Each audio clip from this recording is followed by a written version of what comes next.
America में राष्ट्रपति Donald Trump Los Angeles के दंगाइयों से निपटने में नाकाम हो रहे हैं, जिसके बाद यह कहा जा रहा है कि ट्रंप फोर्स को योगी से सीखने की जरूरत है। अमेरिका के लॉस एंजल्स में अब हिंसा के बाद लूटपाट शुरू हो गई है। वहां ट्रंप फोर्स ना तो दंगा कंट्रोल कर पा रही और ना ही दंगाइयों को दुकानें लूटने से रोक सकी है। सड़क पर तोड़फोड़, आगजनी और लूटपाट करती उपद्रवियों की भीड़ लगातार बढ़ती जा रही है। लॉस एंजल्स में क्या हालात हैं, ये तस्वीरें उसका सबूत हैं। ट्रंप प्रशासन लॉस एंजल्स में पुलिस सेना और मरीन कोर की मदद लेकर भी दंगाइयों को काबू नहीं कर पा रहा है।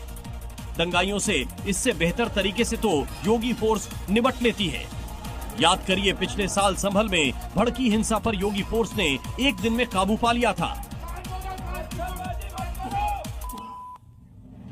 और आगे आपको दिखाते हैं राजधानी दिल्ली से जुड़ी हुई 5 बड़ी खबरें। दिल्ली में बीजेपी के सभी विधायक, सांसद और प्रमुख पदाधिकारियों की आज पीएम मोदी से मुलाकात होने वाली है। मुलाकात में दिल्ली की नई सरकार के विकास योजनाओं और संगठन की मजबूती पर चर्चा हो सकती है। वहीं बैठक से पहले हिस्सा लेने वाले सभी विधायकों, सांसदों को कोरोना टेस्ट कराने के निर्देश दिए गए हैं। देखिए, दिल्ली में बताया जा रहा है ड्रग्स की एक बड़ी खेप बरामद की गई है। कालिंदी कुंज के एंटी नार्कोटिक स्क्वाड ने पकड़ी 121 किलो गांजे की खेप। टीम ने 2 महिलाओं के साथ साथ 8 लोगों को गिरफ्तार किया। सीज किए गए मादक पदार्थों की कीमत तकरीबन 25 लाख रुपए बताई जा रही है और इन सब के पश्चिम बंगाल से तार जुड़े हुए बताया जा रहा है। दिल्ली एनसीआर में गांजे की सप्लाई ये लोग किया करते थे।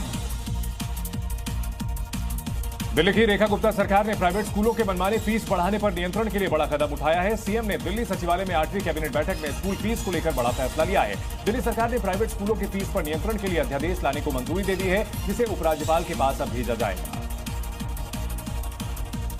दिल्ली की सीएम रेखा गुप्ता ने गिनाए भारतीय जनता पार्टी सरकार के कल्याणकारी फैसलों के लाभ। पीएम मोदी की सरकार के फैसलों की सीएम रेखा गुप्ता ने तारीफ भी की। स्वास्थ्य, बिजली, सड़क और शिक्षा समेत कई परियोजनाओं में केंद्र सरकार की भूमिका को सीएम ने सराहा है। 14 जून को दिल्ली में आयुष्मान आरोग्य मंदिर के उद्घाटन का सीएम ने ऐलान किया। दिल्ली के ओखला के बाटला हाउस में आज हो सकता है बुलडोजर एक्शन। डीडीए ने 26 मई को दिया था नोटिस। 15 दिन के भीतर घर खाली करने का नोटिस दिया गया था। 11 जून से बुलडोजर एक्शन की जानकारी दी गई थी। वहीं कालकाजी में भी डीडीए का बुलडोजर एक्शन शुरू हो चुका है। डीडीए ने झुग्गी खाली करने के लिए दिया था 3 दिन का समय। और आइए मॉर्निंग जी में आपको दिखाते हैं राजनीति से जुड़ी हुई 5 बड़ी खबरें। बिहार में कानून व्यवस्था को लेकर आरजेडी नेता तेजस्वी यादव ने एनडीए सरकार पर कई बड़े सवाल उठाए। तेजस्वी यादव ने आरोप लगाया कि नीतीश सरकार में लगातार अपराध बढ़ता जा रहा है। मुख्यमंत्री के नाक के नीचे हत्या, अपहरण और लूट जैसी वारदातें हो रही है। तेजस्वी ने यह भी कहा कि इस सरकार में अपराधी इतने बेलगाम हो गए कि दिन दहाड़े बड़ी से बड़ी वारदात को अंजाम